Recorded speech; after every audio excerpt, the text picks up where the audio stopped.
अनाथ लड़की। ये कहानी लिखी गई है मुंशी प्रेमचंद जी के द्वारा।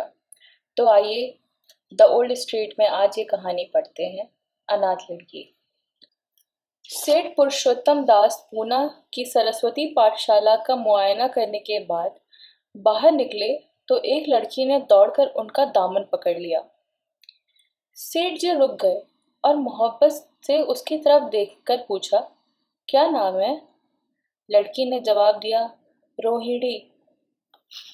सेठ जी ने उसे गोद में उठा लिया और बोले, तुम्हें कुछ इनाम मिला? लड़की ने उसकी तरफ बच्चों जैसी गंभीरता से देखकर कहा, तुम चले जाते हो, मुझे रोना आता है, मुझे भी साथ लेते चलो। सेठ जी ने हंसकर कहा, मुझे बड़ी दूर जाना है, तुम कैसे चलोगी? रोहिणी ने प्यार से उनकी गर्दन में हाथ डाल दिए और बोली, जहां तुम जाओगे वहां मैं भी चलूंगी, मैं तुम्हारी बेटी होंगी।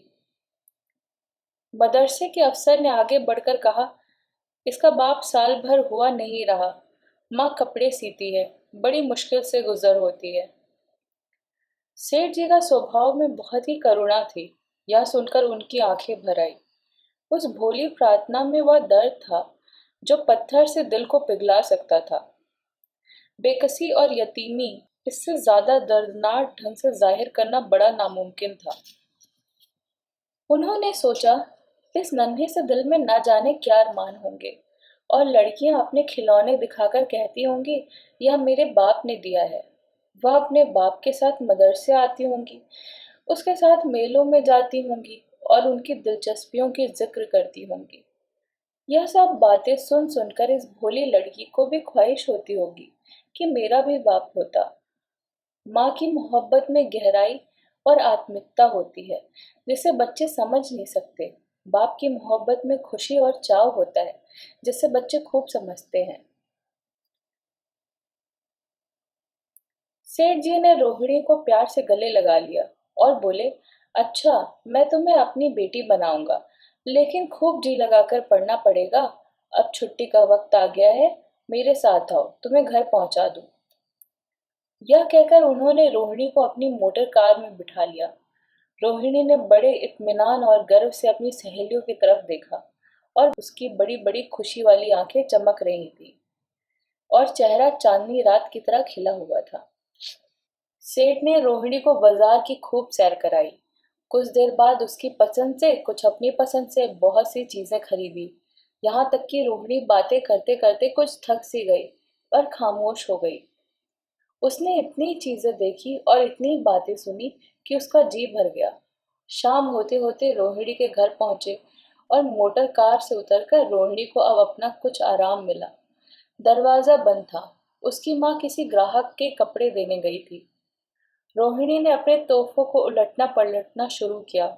खूबसूरत रबड़ के खिलौने, चीनी की गुड़िया जरा दबाने से चू चू करने लगती और रोहिणी का प्यारा संगीत सुनकर फूल ही नहीं समाती। रेशमी कपड़े और रंग बिरंगी साड़ियों के खूब बंडल थे, लेकिन मखमली बूटे की गुलकारियों ने उसे खूब लुभाया था।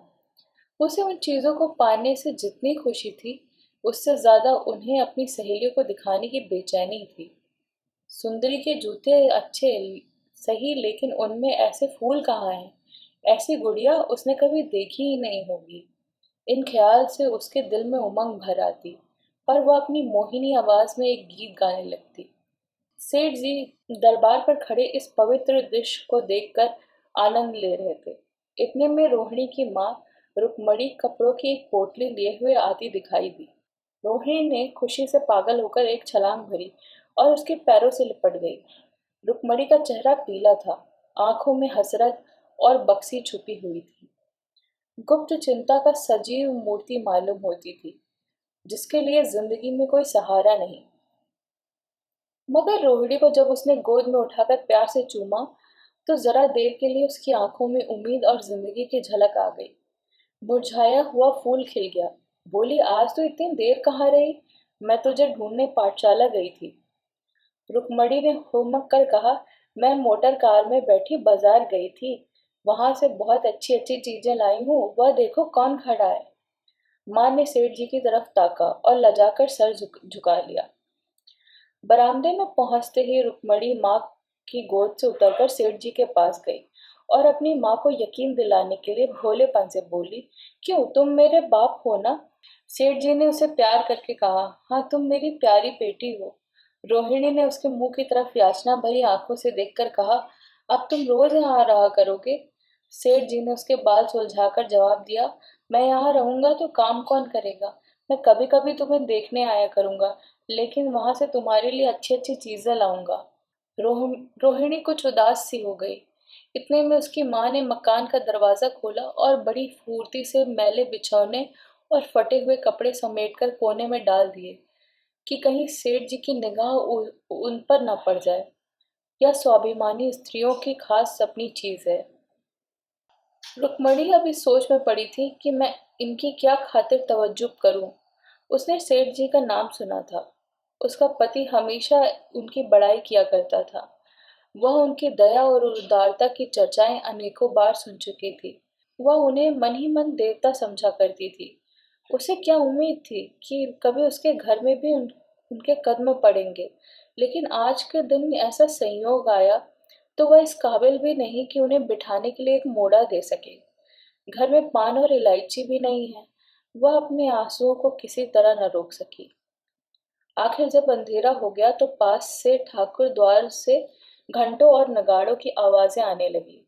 तो उन्होंने जरा ऊंची आवाज में कहा, बाई जी, अब मैं जाता हूँ। मुझे अभी यहाँ बहुत काम करना है। मेरी रोहिणी को कोई तकलीफ ना हो। मुझे जब मौका मिलेगा उसे देखने आऊंगा। उसके पालने पोषने का काम मेरा है और मैं उसे बहुत खुशी से पूरा करूंगा। उसके लिए अब तुम फिक्र मत करो। मैंने उसका वजीफा बांध दिया है और यह उसकी पहली किस्त है। यह कहकर उन्होंने अपना खूबसूरत बटुआ निकाला और रुक्मणी के सामने रख दिया। गरीब औरत की आंखों में आंसू आ गए। उसका जी बरबस चाहता था कि उनके पैरों पर पड़कर खूब रोए। आज बहुत दिन बाद एक सच्चे हमदर्द की आवाज उसके मन में आई। जब सेठ जी चले गए तो उसने दोनों हाथों से प्रणाम किया। उसके हृदय की गहराइयों से प्रार्थना निकली, आपके आपने एक बेबस पर दया की है, ईश्वर आपको इसका बदला दे। दूसरे दिन रोहिणी पाठशाला गई तो उसकी बाकी सजी सजी आंखों में खूब जाती थी। उस्तानियों ने उसे बारी बारी प्यार किया और उसकी सहेलियां उसकी एक एक चीज आश्चर्य भरी दृष्टि से देखती थी और ललचाती थी। अच्छे कपड़ों से कुछ स्वाभिमान का अनुभव होता था। आज रोहिणी वह गरीब लड़की नहीं थी जो दूसरों की तरफ विवश नेत्रों से देखा करती थी। आज उसकी एक एक क्रिया से शशावित चित्त गर्व और चंचलता टपकती थी और उसकी जुबान एक दम के लिए भी नहीं रुकती थी। कभी मोटर की तेजी का जिक्र था, कभी बाजार की दिलचस्पियों का बयान, कभी अपनी गुड़िया के कुशल मंगल की चर्चा थी और कभी अपने बाप की मोहब्बत की दास्तान। दिल था कि उमंगों से भरा हुआ था। एक महीने बाद सेठ पुरुषोत्तम दास ने रोहिणी के लिए फिर तोहफे और रुपए रवाना किए। बेचारी विधवा को उनकी कृपा से जीविका की चिंता से छुट्टी मिली। वह भी रोहिणी के साथ पाठशाला आती और दोनों माँ बेटी एक ही दर्जे में साथ साथ पढ़ती। लेकिन रोहिणी का नंबर हमेशा माँ से अव्वल रहा। सेठ जी जब पूना की तरफ से निकलते तो रोहिणी को देखने जरूर आते और उन आगमन उनकी प्रसन्नता और मनोरंजन के लिए एक महीने का सामान इकट्ठा कर देता। इस तरह कई साल गुजर गए और रोहिणी ने जवानी के सुनहरे हरे भरे मैदान में कदम रखा, जबकि बचपन की भोली भाली अदाओं में एक खास मतलब और इरादे का दखल हो जाता है। रोहिणी अब आंतरिक और बाह्य सौंदर्य में अपनी पाठशाला की नाक थी। हाव भाव में आकर्षक गंभीरता, बातों में गीत का से खिंचाव और गीत का सा आत्मिक रस था। कपड़ों में रंगीन सादगी, आंखों में लाज संकोच, विचारों में पवित्रता। जवानी थी मगर घमंड और बनावट और चंचलता से मुक्त। उसमें एक एकाग्रता थी, ऊंचे इरादों से पैदा होती है। स्त्रीचित उत्कर्ष की मंजिलें वह धीरे धीरे तय करती चली जाती। सेठ जी के बड़े बेटे नरोत्तम दास कई साल तक अमेरिका और जर्मनी की यूनिवर्सिटियों की खाक छानने के बाद इंजीनियरिंग विभाग में कमाल हासिल करके वापस आए थे। अमेरिका के सबसे प्रतिष्ठित कॉलेज में उन्होंने सम्मान का पद प्राप्त किया था। अमेरिका के अखबार एक हिंदुस्तानी नौजवान की शानदार कामयाबी पर चकित थे। उन्हीं का स्वागत करने के लिए बम्बई में एक बड़ा जलसा किया गया।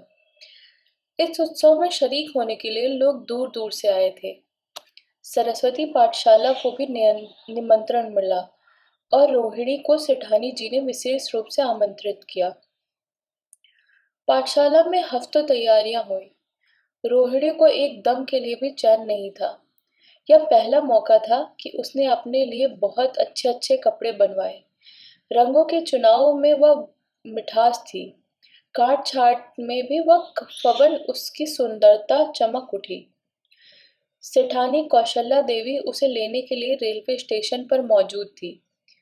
रोहिणी गाड़ी से उतरते ही उनके पैरों की तरफ झुकी, लेकिन उन्होंने उसे छाती से लगा लिया और इस तरह प्यार किया जैसे वह उनकी ही बेटी है।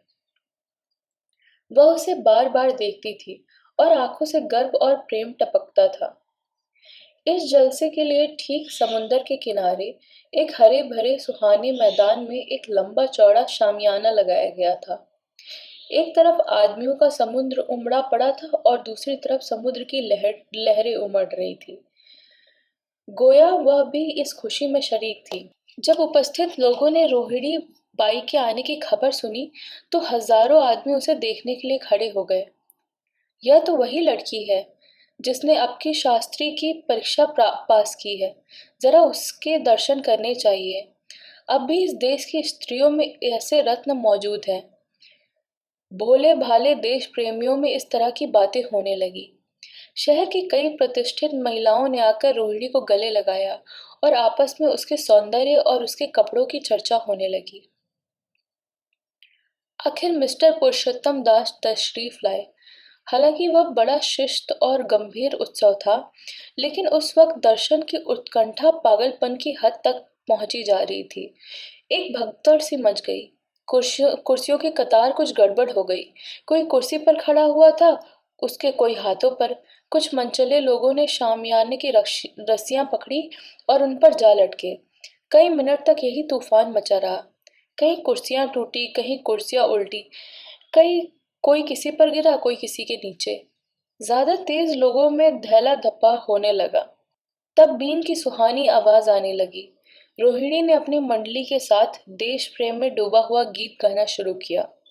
सारे उपस्थित लोग बिल्कुल शांत थे और उस समय वह सुरीला राग, उसकी कोमलता और स्वच्छता, उसका प्रभावशाली मधुरता, उसकी उत्सववाड़ी दिलों पर वह नशा पैदा कर रही थी जिससे प्रेम की लहरें उठती हैं, जो दिल से बुराइयों को मिटा देती हैं और उससे जिंदगी की हमेशा याद रहने वाली यादगारें पैदा हो जाती हैं। गीत बंद होने पर तारीफ की एक आवाज न आई। वह ताने कानों में अब तक गूंज रही थी। गाने के बाद विभिन्न संस्थाओं की तरफ से अभिनंदन पेश हुए और तब नरोत्तम दास लोगों को धन्यवाद देने के लिए खड़े हुए। लेकिन उनके भाषण से लोगों को थोड़ी निराशा हुई। यूं दोस्तों की मंडली में उनकी वक्रता के आवेग और प्रवाह की कोई सीमा न थी। लेकिन सार्वजनिक सभा के सामने खड़े होते ही शब्द और विचार दोनों ही बेवफाई कर जाते हैं। उन्होंने बड़ी मुश्किल से धन्यवाद के कुछ शब्द कहे और तब अपनी योग्यता की लज्जित स्वीकृति के साथ अपनी जगह पर आ बैठे। कितने ही लोग उनकी योग्यता पर ज्ञानियों की तरह सिर हिलाने लगे। जब जलसा खत्म होने को आया, वह रेशमी हार जो सरस्वती पाठशाला की ओर से भेजा गया था मेज पर रखा हुआ था। उसे हीरो के गले में कौन डाले? प्रेसिडेंट ने महिलाओं की पंक्तियों की ओर नजर दौड़ाई। चुनने वाली आंख रोहिणी पर पड़ी और ठहर गई। उसकी छाती धड़कने लगी, लेकिन उत्सव के सभापति के आदेश का पालन करना आवश्यक था। वह सर झुकाए हुए मेज के पास आई और कांपते हुए हाथों से हार उठा लिया। एक क्षण के लिए दोनों की आंखें मिली और रोहिणी ने नरोत्तम दास के गले में हार डाल दिया। दूसरे दिन सरस्वती पाठशाला के मेहमान विदा हुए, लेकिन कौशल्या देवी ने रोहिणी को न जाने दिया। बोली, अभी तुम्हें देखने से जी नहीं भरा। तुम्हें एक हफ्ता और रहना होगा। आखिर मैं भी तुम्हारी माँ हूँ। एक माँ से इतना प्यार और दूसरी माँ से इतना अलगाव। रोहिणी कुछ जवाब नहीं दे सकी। यह सारा हफ्ता कौशल्या देवी ने उसकी विदाई की तैयारियों में खर्च किया। 7वें दिन उसे विदा करने के लिए स्टेशन तक आई। चलते वक्त उसे गले मिली और बहुत कोशिश करने पर भी आंसुओं को नहीं रोक सकती। नरोत्तम दास भी आए थे। उनका चेहरा उदास था। कौशल्या ने उनकी तरफ सहानुभूतिपूर्ण आंखों से देखकर कहा, मुझे तो यह ख्याल ही नहीं रहा। रोहिणी क्या यहाँ से पूना अकेली जाएगी? क्या हर्ज है, तुम ही चले जाओ, शाम की गाड़ी से लौट आना। नरोत्तम दास के चेहरे पर खुशी की लहर दौड़ आई, जो इन शब्दों में ना छुप सकी। अच्छा, मैं चला जाऊंगा।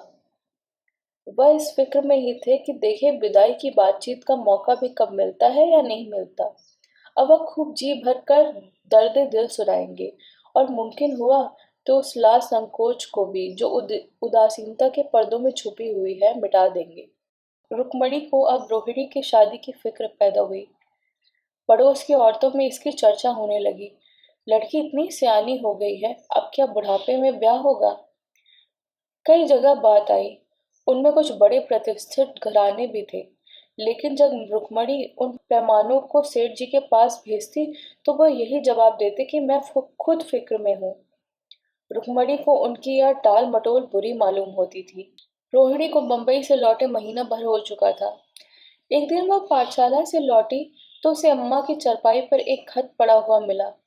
रोहिणी पढ़ने लगी। लिखा था, बहन, जब से मैंने तुम्हारी लड़की को बंबई में देखा है, मैं उस पर रिझ गई हूँ। अब उसके बगैर मुझे चैन नहीं है। क्या मेरा ऐसा भाग्य होगा कि वह मेरी बहू बन सके? मैं गरीब हूँ, लेकिन मैंने सेठ जी को राजी कर लिया है। तुम भी मेरी इतनी विनती कबूल करो। मैं तुम्हारी लड़की को चाहे फूलों की सेज पर ना सुला सकूं, लेकिन इस घर का एक एक आदमी उसे आंखों की पुतली बनाकर रखेगा। अब रहा लड़का। माँ के मुंह से लड़के का बखान कुछ अच्छा मालूम नहीं होता, लेकिन यह कह सकती हूँ कि परमात्मा ने यह जोड़ी अपने हाथों से बनाई है। सूरत में, स्वभाव में, विद्या में, हर दृष्टि में रोहिणी के योग्य है। तुम जैसा चाहो अपने इत्मीनान कर सकती हो। जल्दी जवाब देना, और ज्यादा क्या लिखूं? नीचे थोड़े से शब्दों में सेठ जी ने उस पैगाम की सिफारिश की थी। रोहिणी गालों पर हाथ रखकर सोचने लगी। नरोत्तम दास की तस्वीर उसकी आंखों के सामने आ खड़ी हुई। उनकी वह प्रेम की बातें, जिनका सिलसिला बंबई से पूना तक नहीं टूटा था, कानों में गूंजने लगी। उसने एक ठंडी सांस ली और उदास होकर चारपाई पर लेट गई। सरस्वती पाठशाला में एक बार फिर सजावट और सफाई के दृश्य दिखाई दे रहे हैं। आज रोहिणी की शादी का शुभ दिन है। शाम का वक्त, बसंत का सुहाना मौसम। पाठशाला के दरों दीवार मुस्कुरा रहे हैं और हरा भरा बगीचा है कि फूला नहीं समाता। चंद्रमा अपनी बारात लेकर पूरब की तरफ से निकला। उसी वक्त मंगलाचरण का सुहाना राग उस रुपहली चांदनी और हल्के हल्के हवा के झोंकों में लहरें मारने लगा। दूल्हा आया, उसे देखते ही लोग हैरान रह गए। यह नरोत्तम दास थे।